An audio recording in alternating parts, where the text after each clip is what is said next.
Hoy, Economía de Costa Rica frente al COVID 2019. Espero que todos estén muy bien, cuidándose, cuidando a sus familias desde sus casas u oficinas.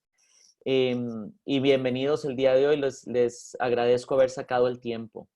En Bacreomatic estamos totalmente comprometidos con cada uno de ustedes y es por eso que hemos creado esta serie de webinars o charlas virtuales completamente gratuitos que estamos seguros van a ser de gran utilidad para brindar a sus empresas algunos consejos para que puedan poner en práctica ante esta situación de emergencia nacional como la que estamos viviendo.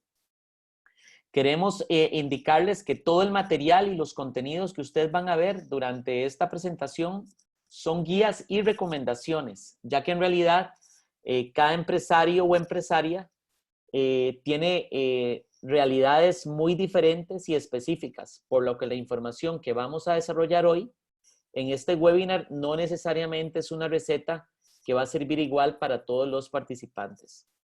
Nosotros en Pymes de Bacreomatic habilitamos estos espacios para que ustedes como clientes se formen y se capaciten, pero les invitamos a analizar las realidades de cada uno de ustedes y las empresas que ustedes manejan para que puedan, con toda esta información que hoy les vamos a dar, investigar, analizar y ya después tomar las decisiones que mejor les convengan.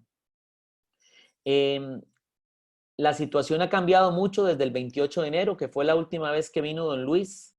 En ese año hablamos de las perspectivas de qué nos esperaba para el 2020. Teníamos un nuevo ministro que tenía un énfasis en mejorar la recaudación. Por ende, don Luis nos habló de que esperábamos una buena mejora en la situación fiscal del país. Don Luis nos habló también de la mejora o el crecimiento en la economía que íbamos a tener, pero principalmente impulsado por la demanda externa. Y esta situación está afectando al mundo entero. Teníamos una perspectiva de precios estables y más bien las tasas que venían hacia la baja. El precio del petróleo también se encontraba estable. Todo cambió a partir de marzo, desde ese marzo 6 que nos llegó el primer caso y a partir de ahí el gobierno ha tomado muchas medidas muy positivas. De hecho, vi en el periódico hoy que el presidente tiene una excelente opinión en cuanto al manejo de la crisis, un 65%. Pero bueno, no quiero quitarle tiempo a don Luis. Él va a tener cosas muy interesantes que presentar hoy, así que quiero hablar un poquito de quién es él. Don Luis, ahí estaba revisando las charlas desde el 2013, todos los años y en algunas ocasiones hasta 2 charlas nos dan el año, dependiendo de qué es lo que está pasando en el país. Así que don Luis es un amigo y cliente del banco. Él es máster en economía de la Universidad de Ohio State. Fue presidente de la Academia de Centroamérica y actualmente es socio consultor en Ecoanálisis. Es columnista del periódico La Nación y ha ocupado varios cargos en gerencias en la Yema Dorada, la Tesorería de la Unión Costarricense de Cámaras, UCAEP. Participa también en varias juntas directivas. Fue presidente de la Junta Directiva del Banco, vicepresidente de la Junta Directiva del Banco Central de Costa Rica y así también fue profesor de la Universidad de Costa Rica y la Universidad Studium Generale. Así que voy a cambiar, compartir la pantalla para que don Luis pueda comenzar con la charla de hoy.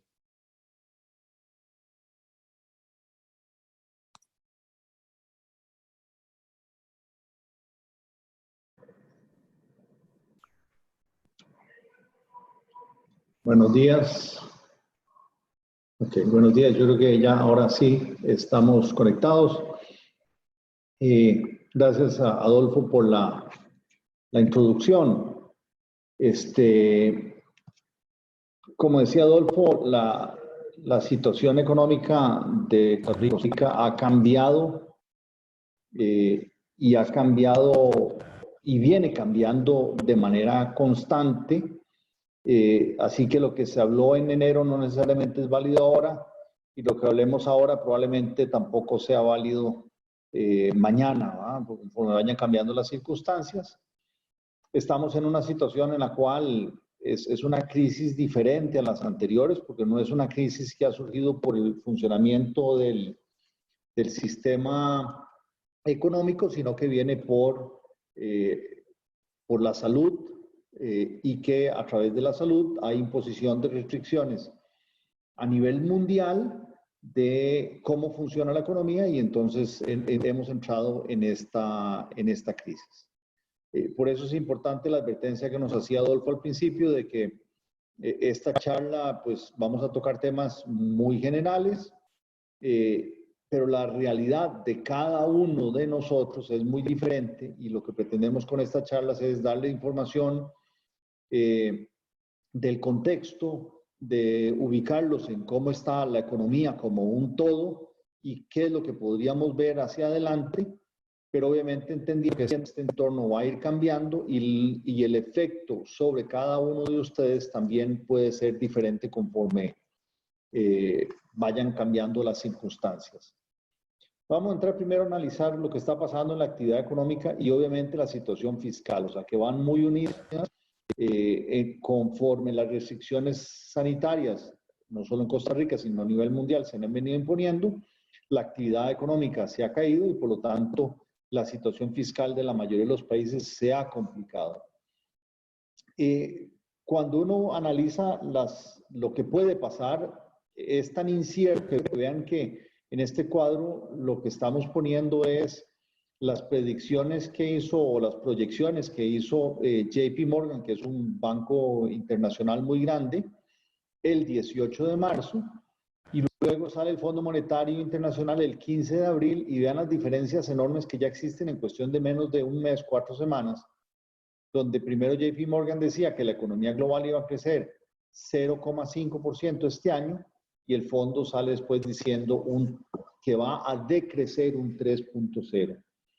Estados Unidos, que en un principio JP Morgan decía que iba a decrecer un 1,9%, 1,9% en el 2020, el fondo sale 4 semanas después diciendo que va a ser menos 5,9%. O sea, y si ustedes ven, prácticamente casi todas las regiones del mundo, casi todas, o las principales economías del mundo, casi todas están decreciendo fuerte en el 2020.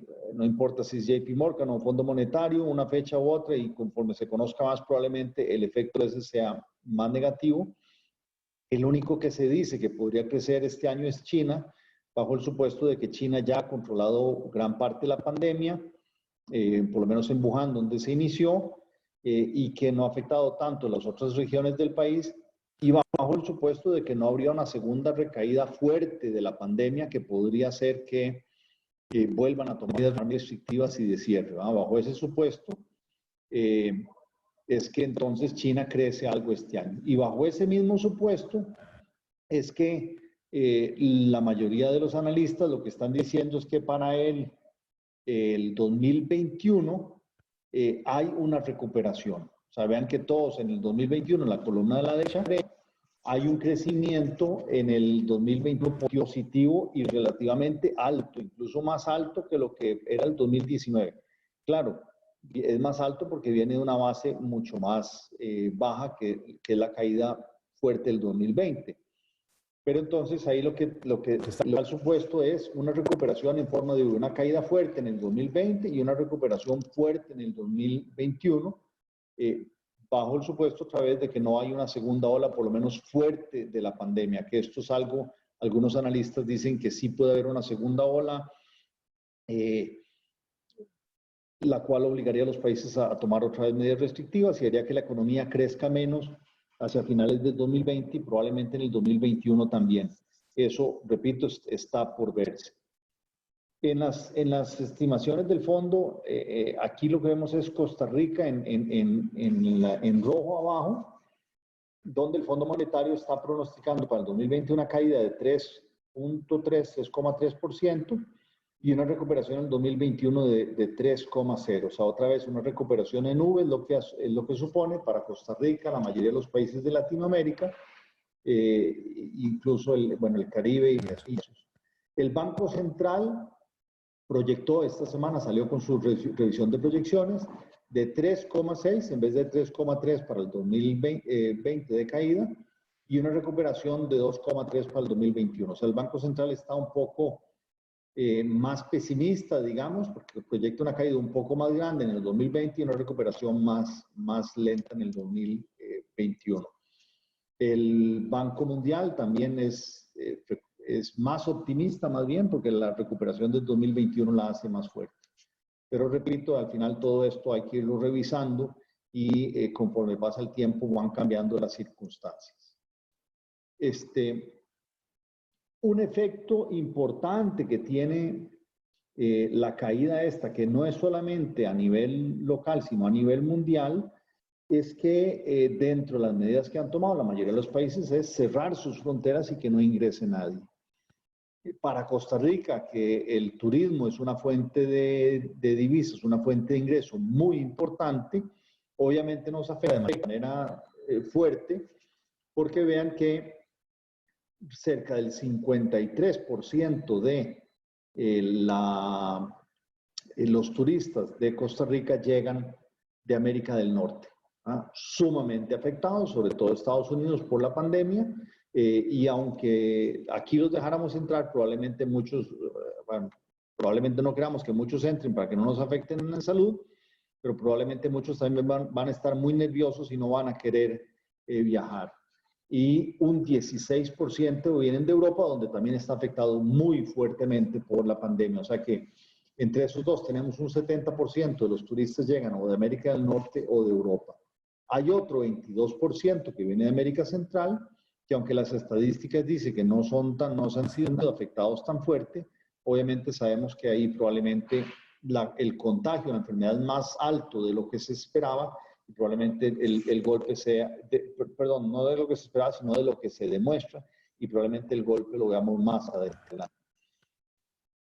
Con esa, con esa perspectiva que tenemos de una caída fuerte en la economía producto de las restricciones, es que nos encontramos ahora, y cuando uno ve el índice mensual de actividad económica, que es este gráfico, la línea azul es la que denota el crecimiento, eso está hasta febrero, o sea, todavía ahí no se ve el efecto de la crisis, de las restricciones, que fue hasta mediados de marzo que se tuvo, pero vean que llegamos a esta crisis con una base de una actividad económica que se venía recuperando, venía creciendo de tasas muy bajas, pero que aún así ese crecimiento se estaba estancando cerca del 2,5%, que es una tasa de crecimiento relativamente baja.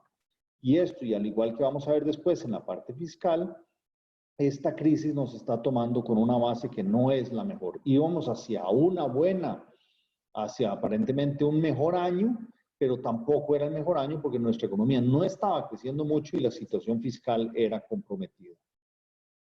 El Banco Central toma esa base y empieza a ver lo que está pasando con las medidas restrictivas, y bajo el supuesto otra vez de que en el segundo semestre del año hay una apertura, que vamos a empezar a ver una apertura, aunque sea lenta, pero que va a ser una apertura segura, el Banco Central pronostica que lo que decíamos, el 3,6 de crecimiento para el 2020, donde el consumo en los hogares está golpeando, estaría cayendo menos 0,9, la formación bruta de capital, que es básicamente inversión, cae un 3%, pero vean la parte de exportaciones, 15% cae.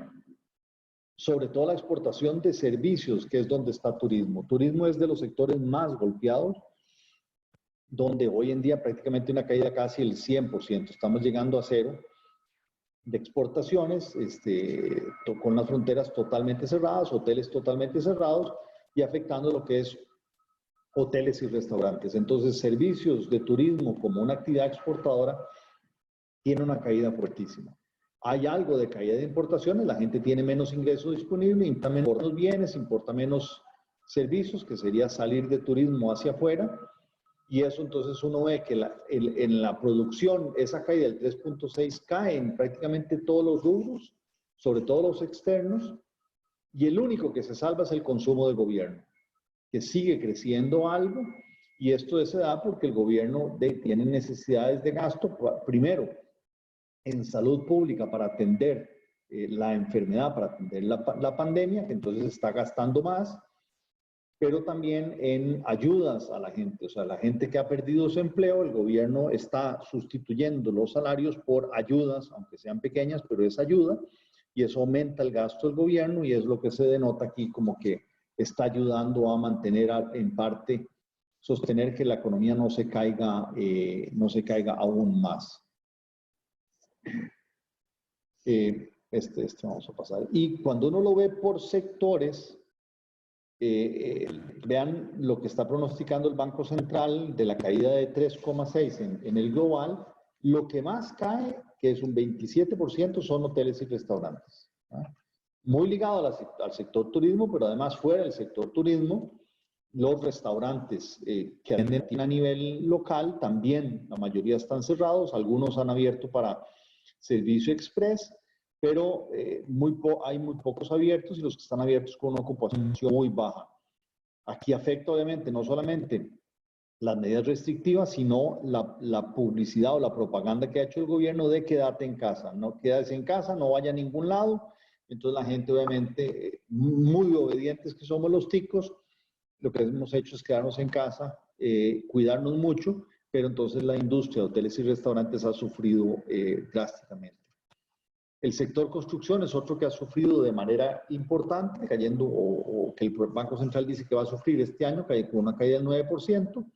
En el tanto, pues en muchas obras de construcción, las nuevas no van a aparecer, las viejas algunas se están manteniendo, pero un sector en el cual pues hay obviamente mucha cautela, que es una construcción, que son construcciones que se invierte para largo plazo. Pero de ahí en adelante vean que todos los sectores están cayendo, agricultura menos, porque se trata en su mayoría de comida directa para la gente, comidas esenciales en las cuales entonces la gente se mantiene, digamos, agricultura se mantiene relativamente bien, aunque sí el efecto de hoteles y restaurantes cerrados ha tenido efectos sobre algunas industrias que entonces dejan de vender a esos sectores, y lo que sí está repuntando es la venta de comida a través de supermercados, porque la gente se está quedando en casa y está comprando más en supermercados y pulperías.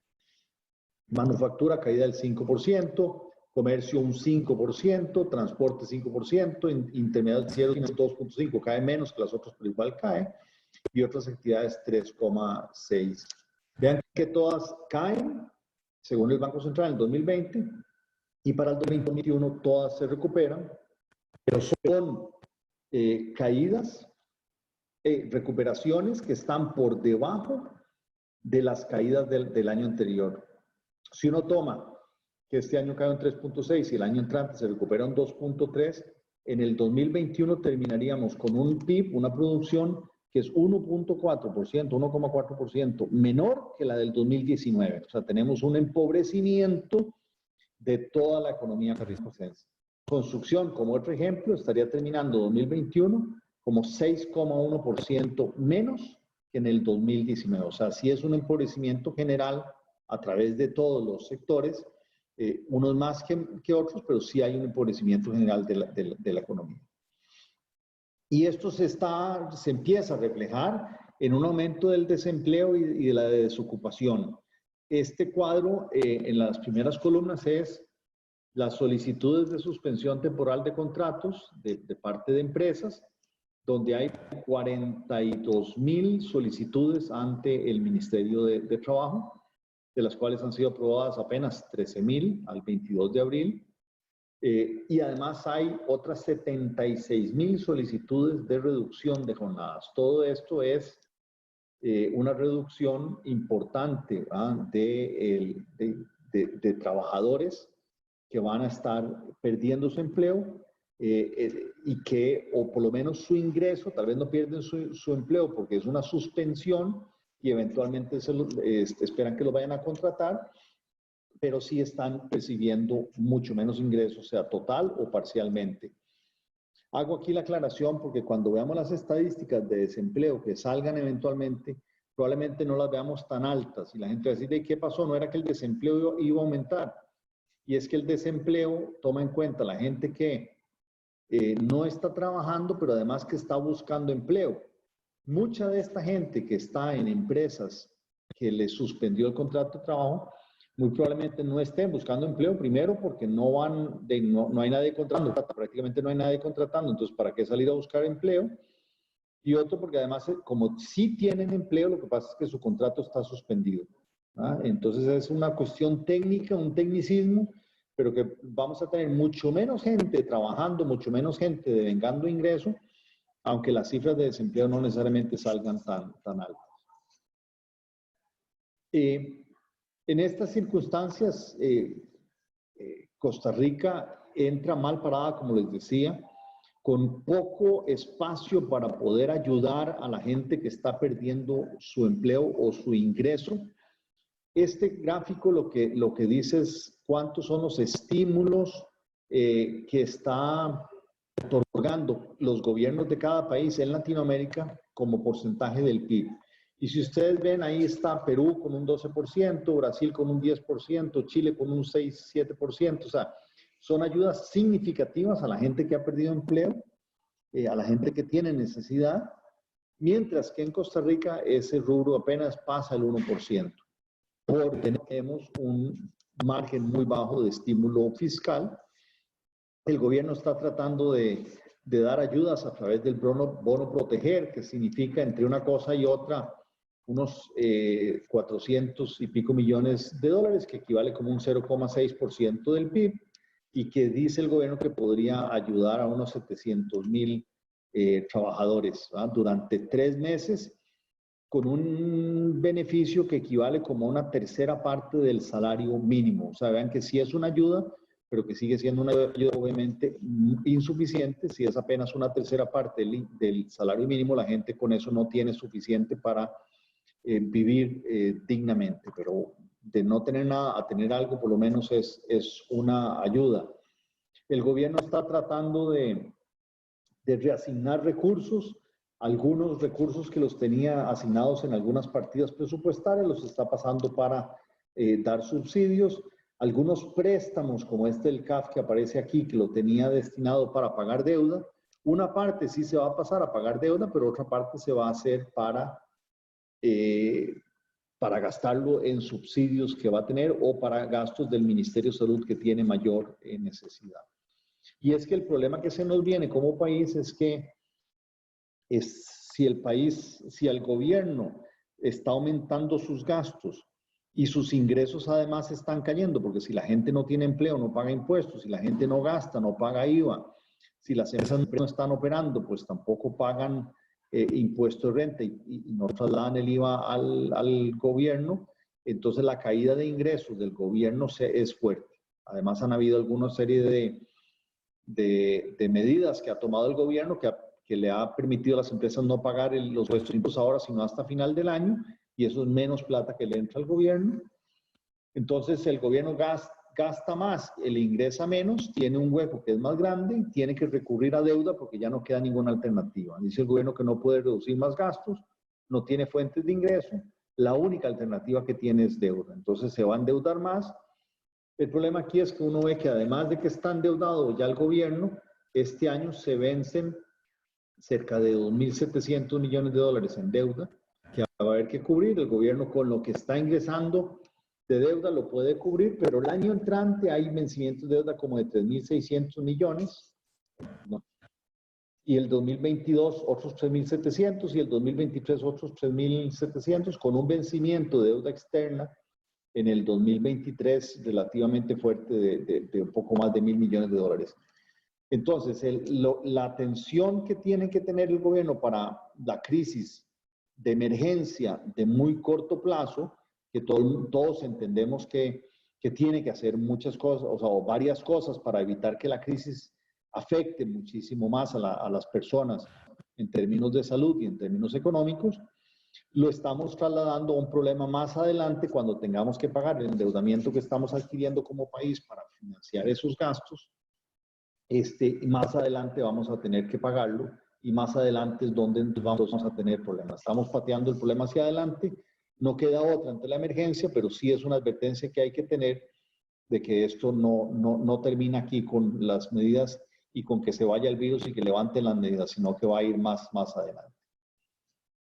Este es el cuadro donde se denota el financiamiento del gobierno. Vean que este año el gobierno tiene acceso a 3.500 millones de financiamiento, casi todo de apoyo presupuestario de organismos multilaterales como el BESI, el BID, el Banco Mundial, el CAF, BID con la agencia francesa, Fondo Monetario con BID, o sea, todos son multilaterales.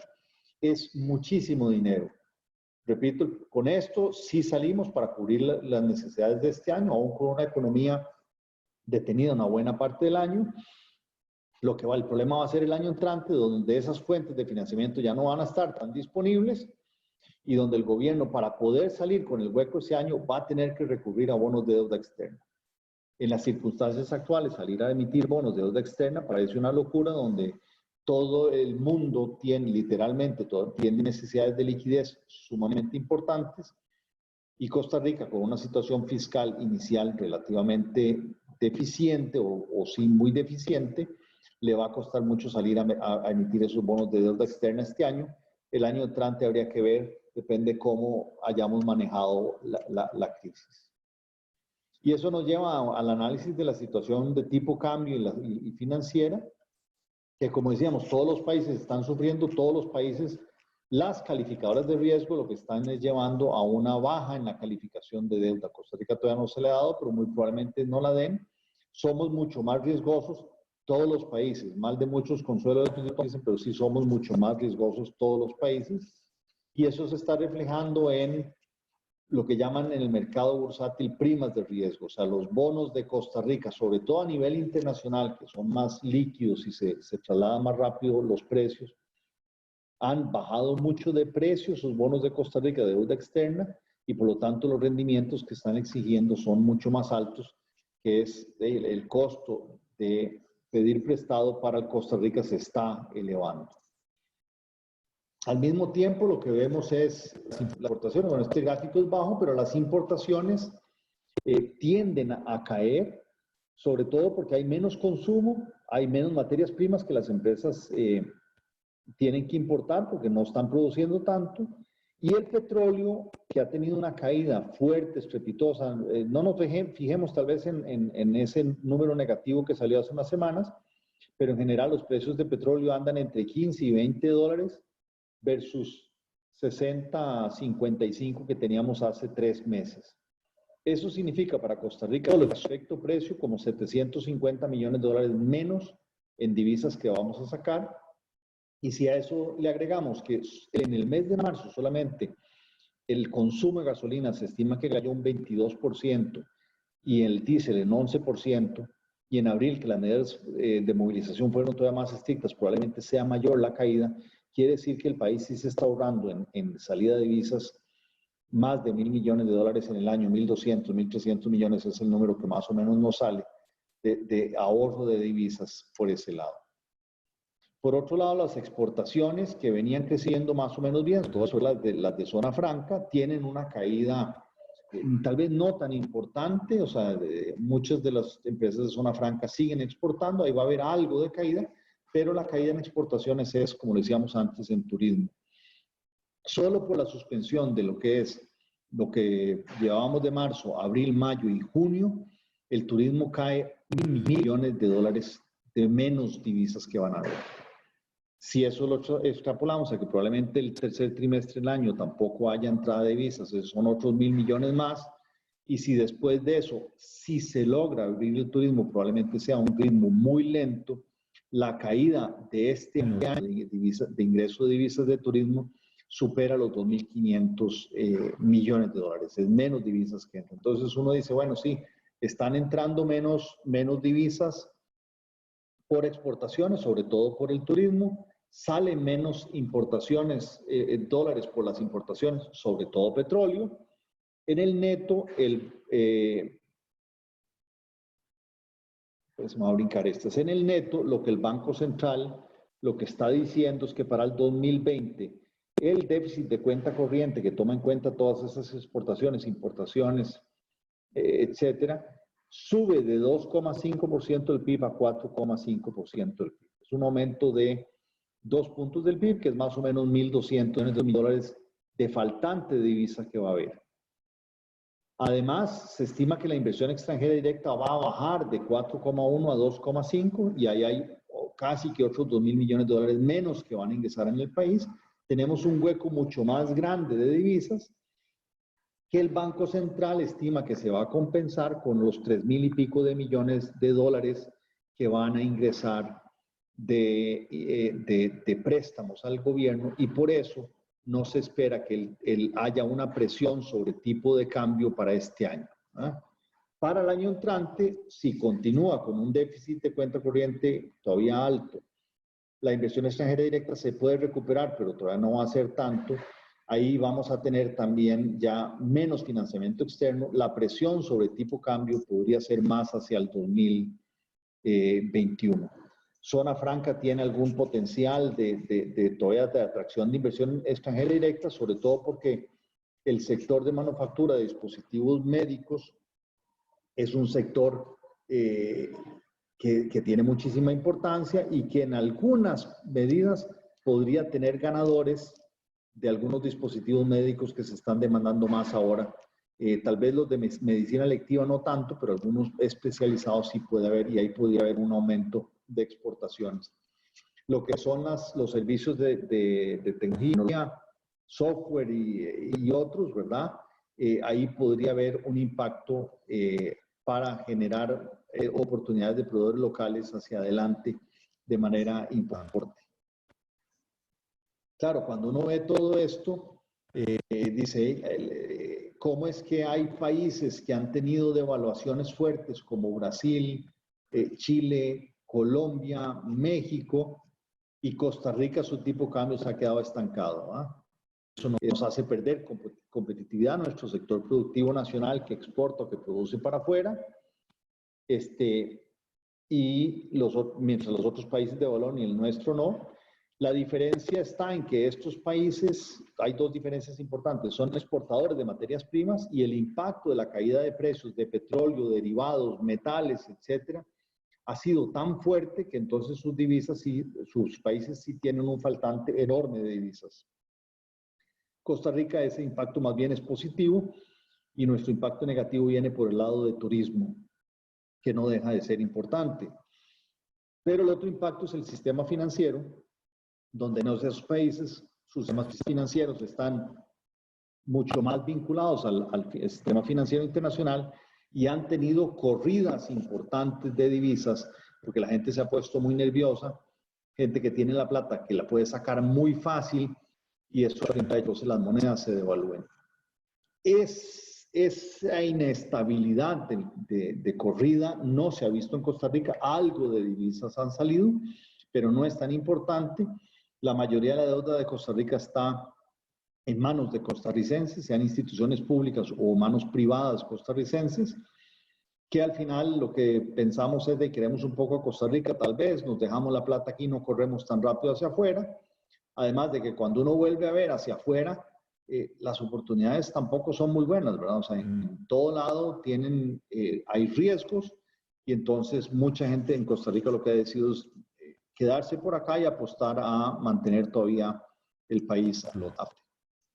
El tipo cambio, como vemos aquí, se ha movido poco, en algún momento subió, después volvió a bajar, o sea, han tenido su sub y baja, muy dependiente de lo que el sector público no bancario, o sea, básicamente gobierno, las divisas que tiene disponibles, las vende, las pasa a colones, y ese exceso de divisas es lo que está más bien presionando el tipo para abajo, el tipo cambio para abajo.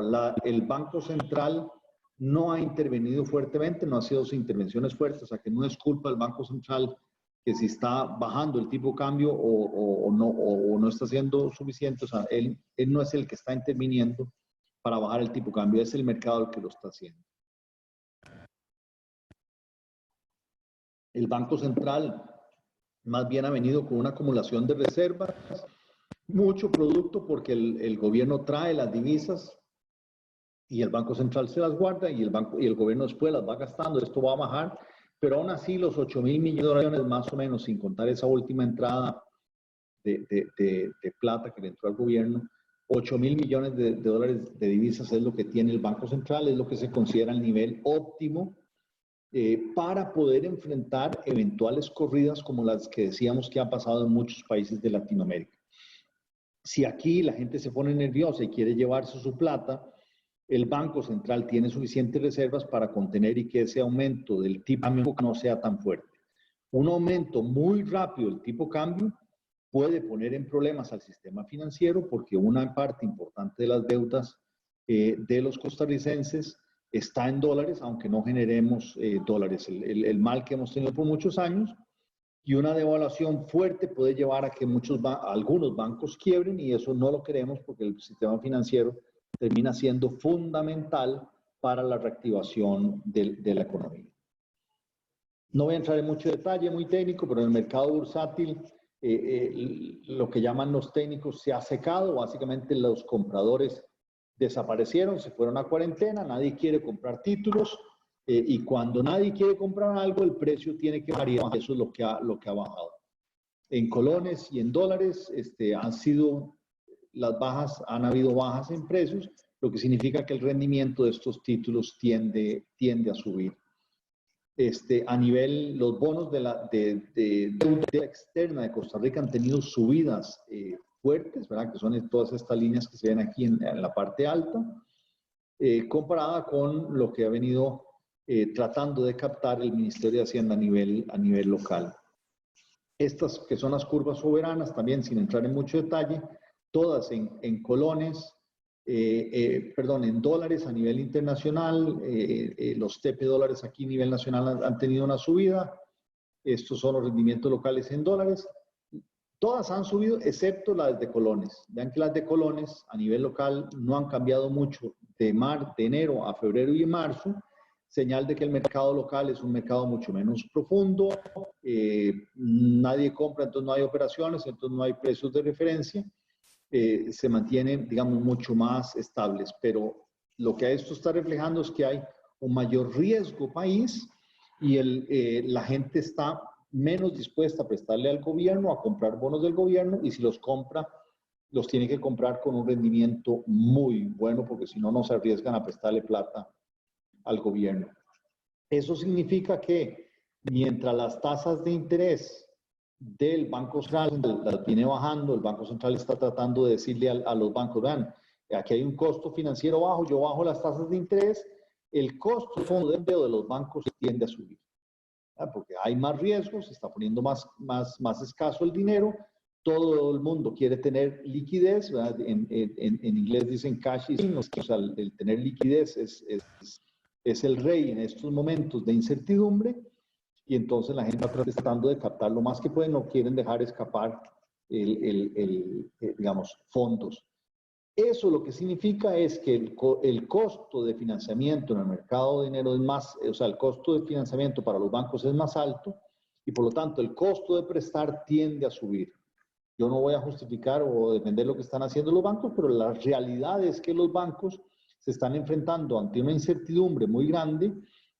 Algunos de sus clientes no les están pagando sus deudas, lo que hace que los bancos tengan una recuperación más baja, empiezan a tener problemas, no es que tengan problemas de liquidez, pero la liquidez escasea, y entonces los bancos tienen que salir a buscar esa liquidez y pagar más caro por ella.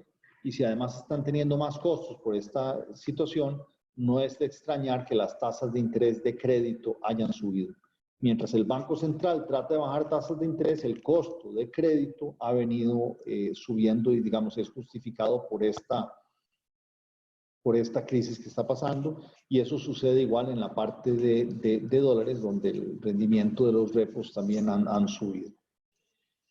Eso significa que un crédito que ya de por sí venía cayendo, pues todavía cae mucho más.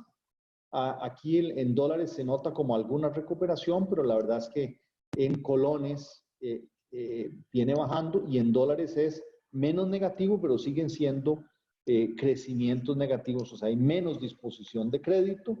Los bancos están extra cautelosos en prestar dinero, por lo que apuntaba antes, y por la incertidumbre de que no saber qué es lo que va a pasar en la economía, y por lo tanto no poder medir correctamente cuáles son las posibilidades reales de pago de muchos de sus clientes, y por lo tanto eso agrega una prima de riesgo a los créditos que se puedan otorgar. En todo este panorama, lo que vemos es que la inflación, el Banco Central la proyecta a la baja. Hoy estamos en 2020 más o menos en estos niveles, y lo que proyecta hacia el 2020-2021 es que el Banco Central proyecta que la inflación se va a mantener baja, incluso más baja de lo que está ahora, por debajo del 2%. O sea que en estos momentos la política monetaria no es el problema, y eso permite que el Banco Central tenga algún espacio para proveer liquidez al mercado, reducir tasas de interés, y ayudar de alguna manera a que esa escasez de liquidez, digamos, poderla proveer y que no se cause una crisis más grande producto de eso. Y eso es lo que ha venido haciendo el Banco Central, proveyendo liquidez para ayudar a que el sistema financiero tenga suficiente liquidez para poder por lo menos mantener a flote a sus clientes, a sus empresas.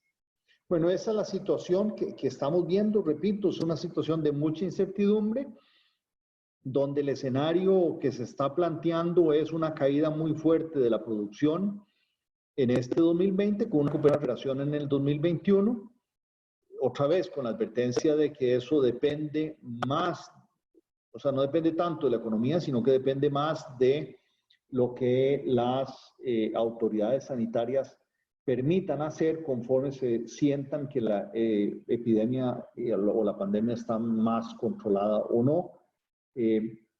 Pero sí es una situación de caída en la actividad económica, caída y por lo tanto que incide en una caída en la recaudación de los impuestos del gobierno, que eso junto con más gastos hace que el gobierno tenga una situación fiscal muy comprometida. Empresas y personas con problemas de capacidad económica hace que el sistema financiero pues también se le traslade parte de ese riesgo, pero que el Banco Central tiene espacio ahí para estar ayudando y lo va a venir ayudando para evitar que la crisis sea más profunda. Esa es la atención de la emergencia que se ha venido dando hasta ahora. Un poco que sigue adelante, otra vez, bueno, depende de estas curvas, sobre todo depende de que esta curva de casos confirmados se mantenga plana y que la curva de casos activos tienda a bajar, y la curva de muertes, que es el indicador tal vez más fehaciente, se mantenga limitada. Con la reducción, una de las limitaciones al movimiento que anunció el gobierno este lunes, para mi gusto muy lentamente. O sea, yo creo que el problema económico que se nos viene, si seguimos mucho tiempo confinados o con muchas restricciones, va a ser tan grande que después no va a alcanzar el dinero ni para atenderla, o podría no alcanzar el dinero para atender la emergencia. Y ahí el gobierno debería estar actuando un poco más rápido, pero bueno, es un tema más de salud que de economía. Entendemos a estas alturas y es complicado entonces decir otra cosa que no sea esa.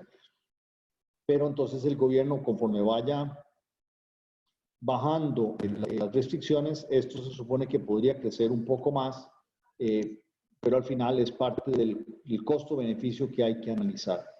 Se han tomado algunas medidas de corto plazo para atender la crisis, sobre todo de apoyo a empresas, como la posposición temporal de pago de impuestos, cargas sociales y servicios públicos. Para nosotros en Economía esa medida nos parece que está mal, en el sentido de que es muy general y beneficia a muchos de los no perjudicados, y que por lo tanto se están desperdiciando recursos. Mucha gente que hoy podría estar pagando el impuesto de ventas que ya recaudó y se lo podría trasladar al gobierno para que el gobierno lo utilice de la mejor manera posible, se lo están dejando, aunque no tengan problemas de liquidez ellos mismos. Entonces esa política probablemente el gobierno la vaya a revisar y no la vaya a posponer más allá de los 3 meses que ya lo dijo. Hizo una reducción de la base contributiva de la caja para permitir que empresas que están con jornadas parciales no tengan que pagar la cuota completa de tiempo completo de carga social, lo cual a mí me parece que está muy bien. Le ha hecho una instancia a los bancos públicos, debería incluir a los privados, aunque los privados lo han estado haciendo de manera voluntaria, de llegar a readecuar deudas según las circunstancias de cada cliente. Y esa es la manera que debe ser, no debe ser una política general, sino a criterio de cada banco para negociar con cada cliente. Cada circunstancia es diferente. Hay gente que podrá pagar y entonces tendrá que seguir pagando.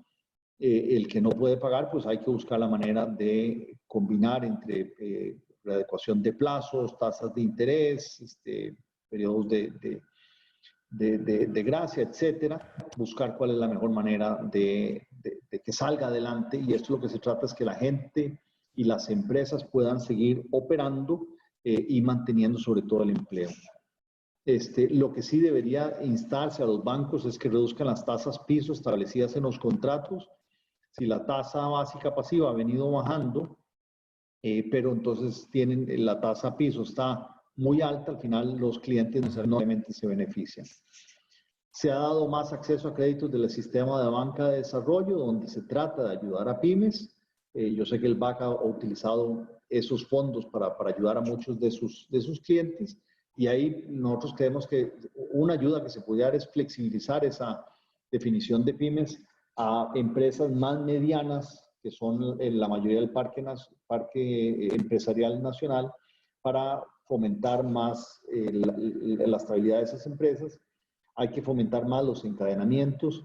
Si la logística de las cadenas de valor internacional se ha visto muy interrumpida por todo lo que está pasando, las empresas, sobre todo las de zona franca y de exportación, deberían ver más hacia adentro y buscar esos encadenamientos para encontrar proveedores a nivel local. Y los proveedores locales obviamente tienen que estar listos para poder atender esas demandas, que me parece que hay muchísimas oportunidades. Hay unos fondos de avales y garantías y un fondo de capital de riesgo que en el sistema banco de desarrollo que se usa muy poco, pero ahí hay unas oportunidades interesantes. Hay otras medidas para personas. Esta filmina está mal, no es empresas, es personas. Se ha dado ayuda económica a familias en desempleo y subempleo, que es el bono proteger que mencionábamos antes. Ahí hay que también afinar el lápiz de a quién se le da a los formales, a los informales, a los desempleados viejos o solo los nuevos. Ahí el gobierno sigue trabajando en eso. Este subsidio está claro que debe ser de manera temporal, no puede ser permanente. Hay alguna gente proponiendo que esto debería ser un subsidio ya permanente, pero eso podría llevar a que, primero que el gobierno no le alcance el dinero para poder seguir financiando a todos. Vean que el gobierno primero había propuesto un subsidio, creo que era de 200.000 o 250.000 colones mensuales, y lo tuvo que bajar a 125.000 cuando se dio que era tantísima la gente que estaba pidiendo el subsidio.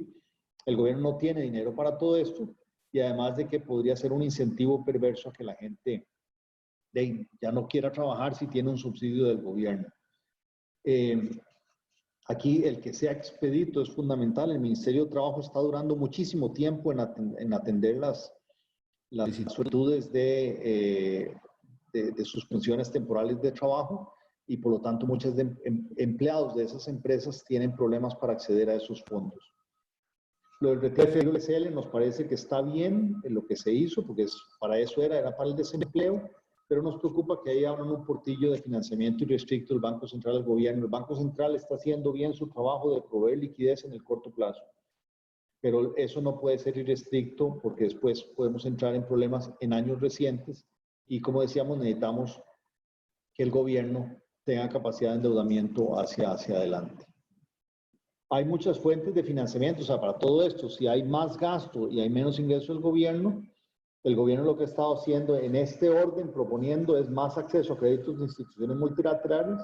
Nosotros creemos que debería incluirse el Fondo Monetario Internacional, un acuerdo marco ya más general, más fuerte. Probablemente el Fondo Monetario exija algunas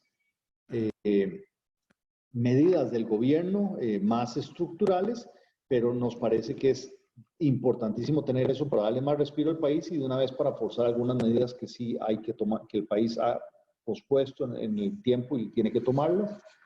Debe revisar el gasto mucho más de lo que he propuesto. O sea, hay funciones del gobierno que está demostrado con esta pandemia que son esenciales y que probablemente necesiten más recursos, o que de fijo necesiten más recursos, pero hay otras actividades que no son esenciales y que el gobierno podría estar reduciendo. Y los ejemplos abundan. La Nación ha estado sacando muchos ejemplos todos estos días, que los EBAIS, que los pensaban pasar a cooperativas y les salía mucho más caro, bueno, que ya no lo están haciendo, que los autobuses de las escuelas que no están operando, bueno, ahí podría haber una reducción, aunque sea parcial. ese tipo de gastos donde hay oportunidades de reducir versus gastar donde sí se debe. El impuesto combustibles ya se aprobó, eso debería ser temporal. Aunque el gobierno está diciendo que no es un impuesto, sí es un impuesto, estamos pagando o vamos a pagar la gasolina más cara producto de que el gobierno le está poniendo un impuesto para dejarse más plata el gobierno y gastarla en ayuda a la pandemia. Se ha hablado de un impuesto solidario a los salarios de más de X monto, 1 millón de colones o más. Eso también debería ser temporal. Nosotros creemos que se debería incluir a pensionados y excluir los trabajadores de la salud. El financiamiento del Banco Central, que ya lo está haciendo de alguna manera, podría llegar el Banco Central a poder letras del Tesoro, que es un mecanismo legal y que existe, pero eso, de nuevo, tiene que ser temporal. El uso de las reservas internacionales que por ahí se ha propuesto, nosotros no estamos de acuerdo, las reservas no son para eso, no son del Banco Central. En cualquier momento el público lo reclama porque a la gente no le gusta lo que está pasando en Costa Rica y quiere dólares para llevárselos.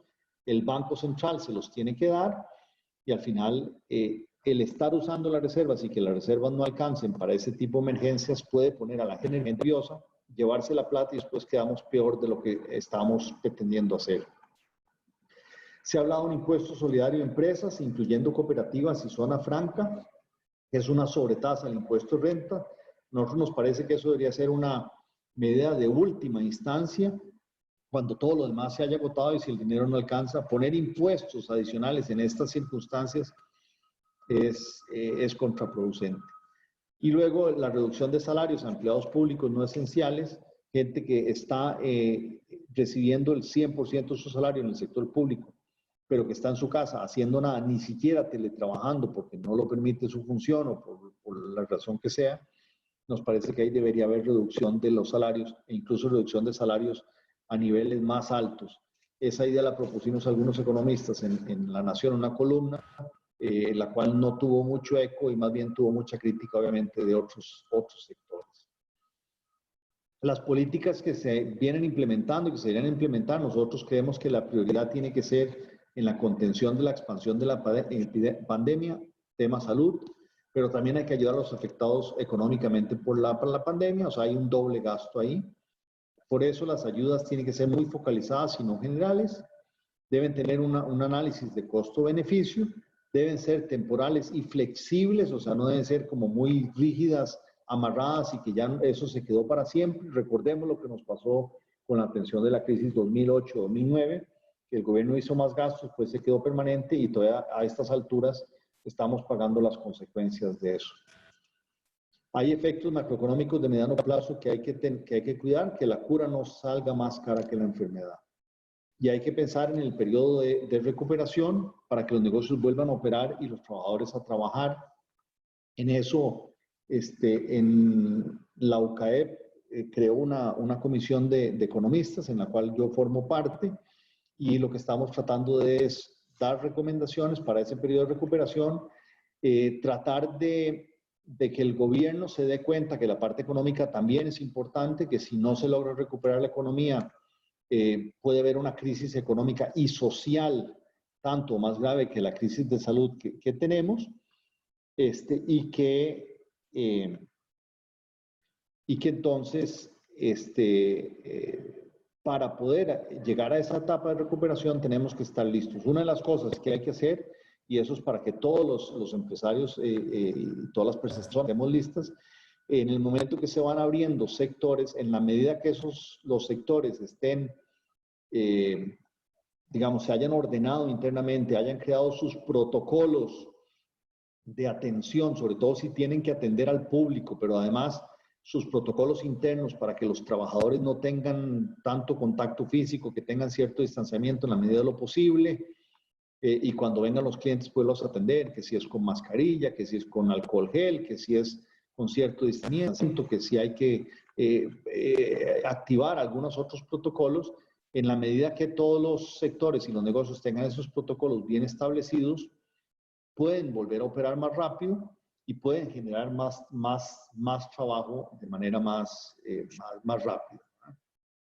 Otra recomendación en las políticas generales es que hay que evitar arreglar problemas viejos. Hay gente que está haciendo propuestas de decir, bueno, hey, aprovechemos que está la crisis para, no sé, arreglar un problema viejo de una vez por todas. Pero cuando hay soluciones que sí que hay que tomar a la carrera, porque hay una urgencia y se trata de meter problemas viejos, al final termina hecho, perdón la expresión, un mamarracho que al final es más caro que lo que se pretendía hacer. Y obviamente siempre hay que poner la advertencia de que hay que evitar el clientelismo político. Repartir dinero es muy rico para los políticos, pero no necesariamente lo mejor, y por eso la repartición de ayudas debe estar muy acotada. Luego hay que pensar en las medidas de más largo plazo, el proceso de apertura, bueno, que ya decíamos, la reforma estructural del Estado, hay que ir empezando poco a poco a recomodar prioridades del Estado, o sea, no todo puede ser prioritario, necesitamos más recursos en salud, más recursos probablemente en seguridad, pero menos en otras áreas del Estado, no pensar que el Estado puede hacer todo de repente. Las empresas se van a enfrentar a un nuevo normal, con nuevos protocolos. Hay que repensar muy bien el qué, cómo y para quién produzco. O sea, los clientes están cambiando de gustos, la manera que compran es diferente, lo que compran es diferente, y cómo producimos o cómo producen las empresas también va a ser importante. En eso, por ejemplo, va a haber un cambio en los espacios físicos, ¿verdad? Mucha gente ahora con el teletrabajo va a ocupar menos espacio de oficina probablemente, entonces hay que repensar hasta ese tipo de cosas. El mundo será menos global, menos interconectado físicamente, pero más interconectado a través de redes sociales, a través de internet. Entonces todo eso hay que revisarlo, hay que revisar las cadenas de valor, revisar la logística, ver más para adentro, dentro de nuestro país, dentro de nuestras regiones. O sea, que vengan insumos de Asia va a ser muy complicado, pero tal vez los podemos traer de Colombia o México o Brasil. Está más cerca y es más fácil, está la misma franja horaria y ahí podemos evitar problemas. Y definitivamente va a haber un mayor uso de tecnología que todos tenemos que acostumbrarse, y para eso el Estado debe hacer una mayor inversión para que todos estemos conectados, ¿verdad? Y de una manera con acceso de buena calidad y barato. Termino para dejar el espacio abierto para preguntas. Hay una incertidumbre ante la crisis de salud que se traduce en incertidumbre económica, por eso es difícil saber lo que puede pasar. Y hoy en día la preponderancia son las acciones para proteger la salud pública, y hay que entenderlo. Pero también hay que entender que los efectos de corto plazo, las medidas de contención, se están reflejando. Personas, empresas y gobierno están en proceso de ajuste, y en este ajuste la liquidez es fundamental. Tener acceso a liquidez es fundamental, y eso es lo que hay que cuidar a nivel de todas las empresas. Los efectos de largo plazo, todo esto se empezarán a sentir poco a poco, y en eso hay que ajustarse al futuro nuevo normal desde ahora. No hay que esperar a cuando salgamos de la crisis. Desde ahora hay que estar pensando diferente, hay que estar pensando qué es lo que cada uno tenemos que hacer para ajustarnos a ese nuevo normal, que todavía no sabemos exactamente cómo va a ser, pero sí sabemos que va a ser diferente a lo que es ahora. Y en ese sentido, la flexibilidad de pensamiento, la flexibilidad de nuestras estructuras y la disposición a la innovación son fundamentales. Bueno, con eso termino yo mi charla, les agradezco y vamos a entrar, entiendo yo, al periodo de preguntas. Perfecto. Gracias, don Luis. Tal vez mientras vamos leyéndole las preguntas, si podemos tal vez activar su cámara para que lo puedan escuchar y ver durante las respuestas. Nos pregunta don Leonardo Rojas, ¿qué capacidad tiene a mediano y a largo plazo el Banco Central de controlar el tipo de cambio del dólar? Sí, el Banco Central, como decíamos, tiene aproximadamente 8.000 millones de dólares de reservas, lo cual es un nivel que se considera óptimo para poder controlar, para poder evitar de que una corrida de dólares masiva afecte profundamente el tipo de cambio. Obviamente una corrida de dólares va a afectar el tipo de cambio, va a hacer que el tipo de cambio suba, pero el Banco Central tiene suficientes divisas para poder hacer que amortiguar, por lo menos parcialmente, esa subida de dólares y que no sea tan rápido. Así es un nivel relativamente bueno,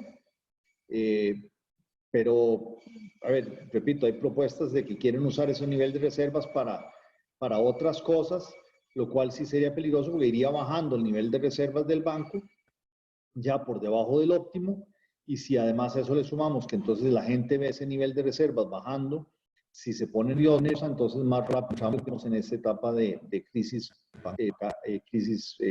cambiaria.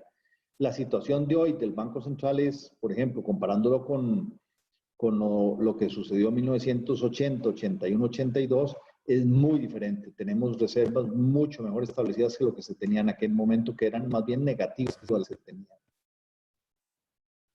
Perfecto. Entonces, muchas gracias por esa amplia respuesta. Don Mario Macís nos pregunta que si hay alguna estadística económica sobre la venta de productos y servicios por Internet. No, yo no manejo esa estadística, perdón.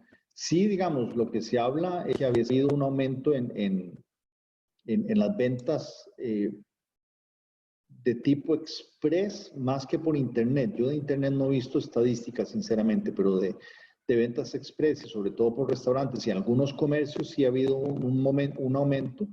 Y lo que se está hablando es que dentro de ese nuevo normal, la gente le está tomando el gusto a hacer pedidos en línea que lo que era antes. Pero sinceramente no manejo estadísticas de eso.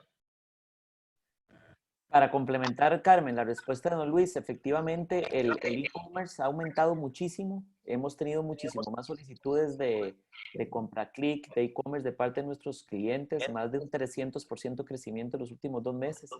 Entonces, eso es, como dice don Luis, un ajuste al nuevo normal y a la comodidad y seguridad que quieren tener los clientes. Entonces, eso es algo que nuestros clientes que pueden tener la oportunidad de vender de esa forma, tienen que ir pensando y planeando desde ya. Perfecto, muchas gracias. Bueno, recordarles que las preguntas, por favor, las hagan llegar a la sección de preguntas y respuestas en la barra de abajo. Don Ricardo Rojas nos pregunta cuál es la proyección de los productos de la canasta básica. No sé si tiene usted alguna proyección para estos productos. No, digamos, en agricultura, como vimos en general, donde la mayoría de los productos de canasta básica, muchos son de agricultura.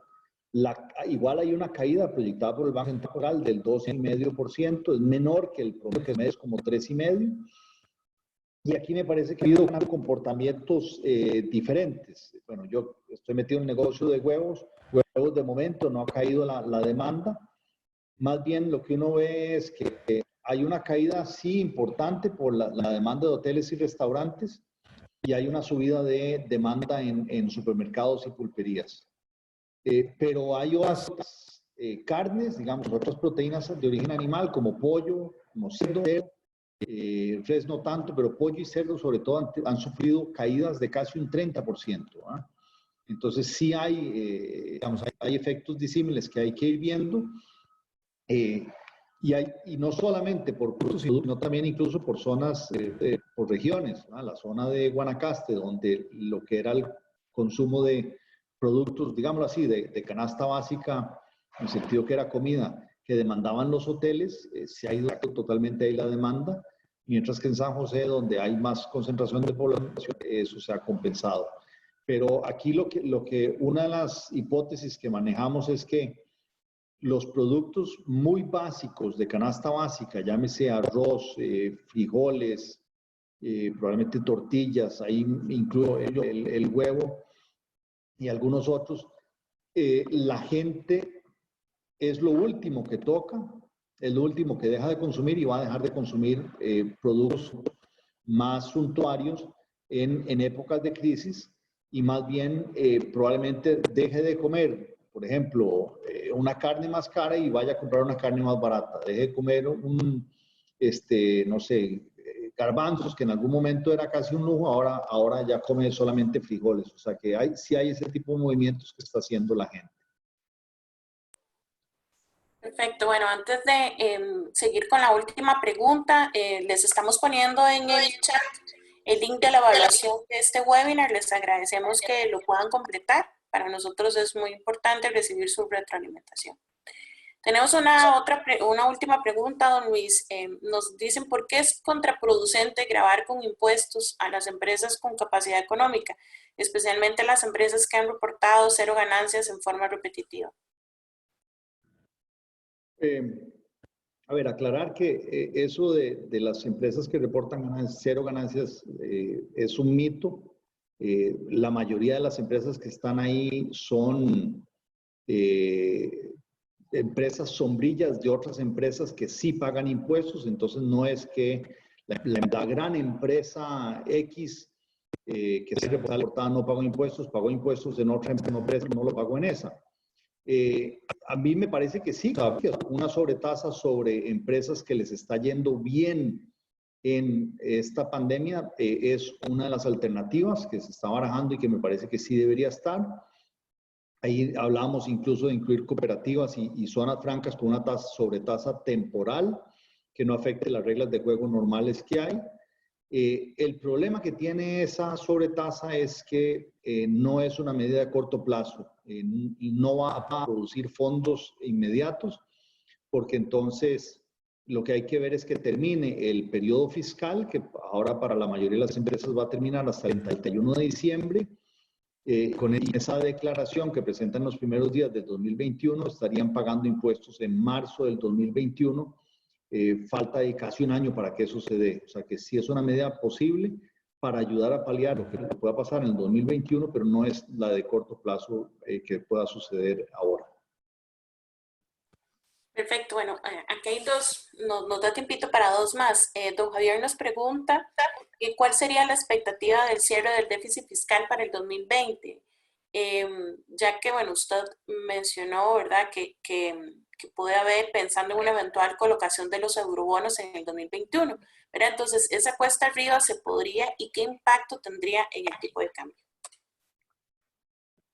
A ver,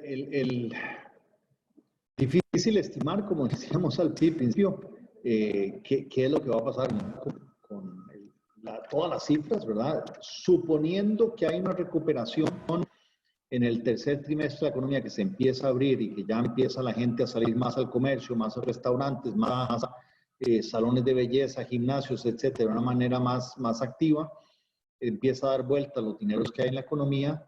Eso es más o menos lo que está suponiendo el Banco Central, que la economía cae un 3,5%. Y el déficit del Banco Central salió con una cifra de déficit. Se espera que salga mañana el ministro de Hacienda en una conferencia de prensa por separado del Banco Central. Yo las estimaciones que he visto andan que el déficit puede terminar entre 9 y 10%.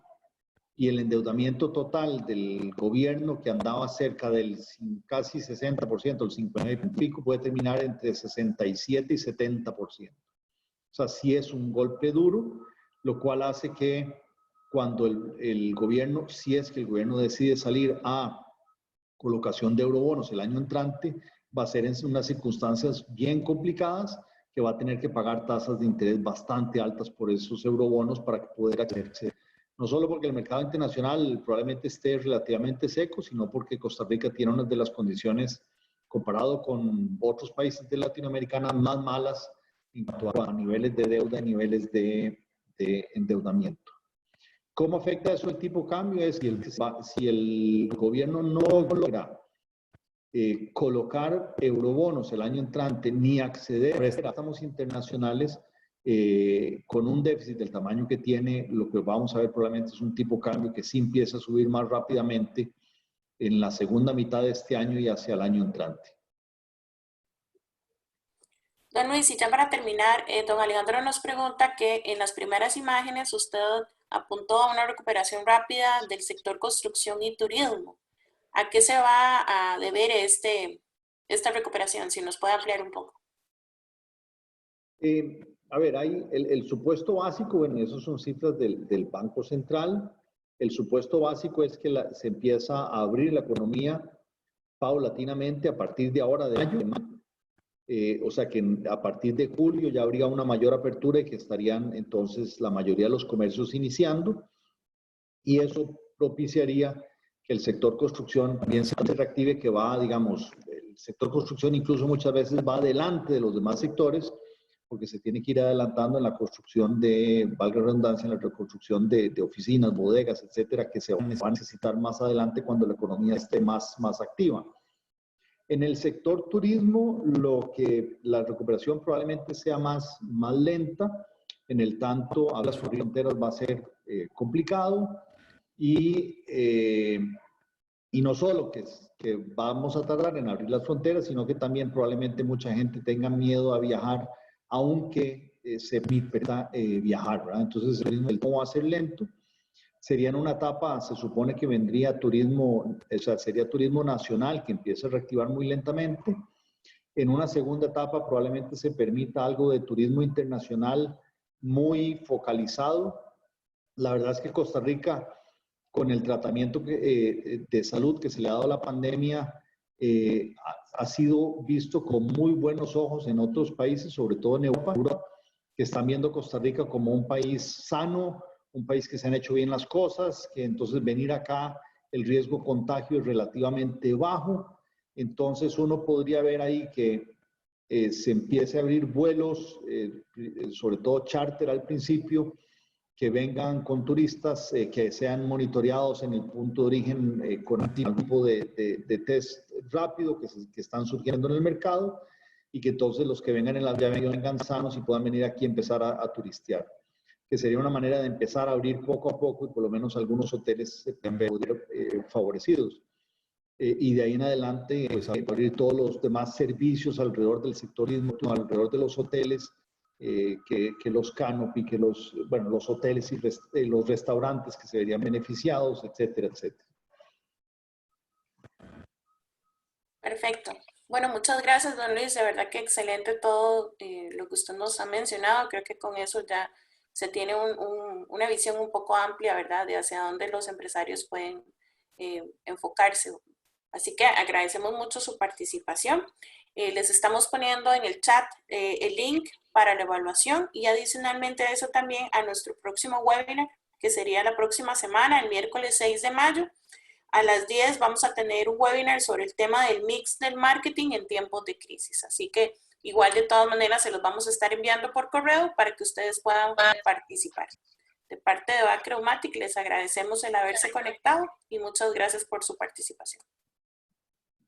Muchas gracias, Carmen, por organizarlo. Muchas gracias, don Luis, por su excelente charla.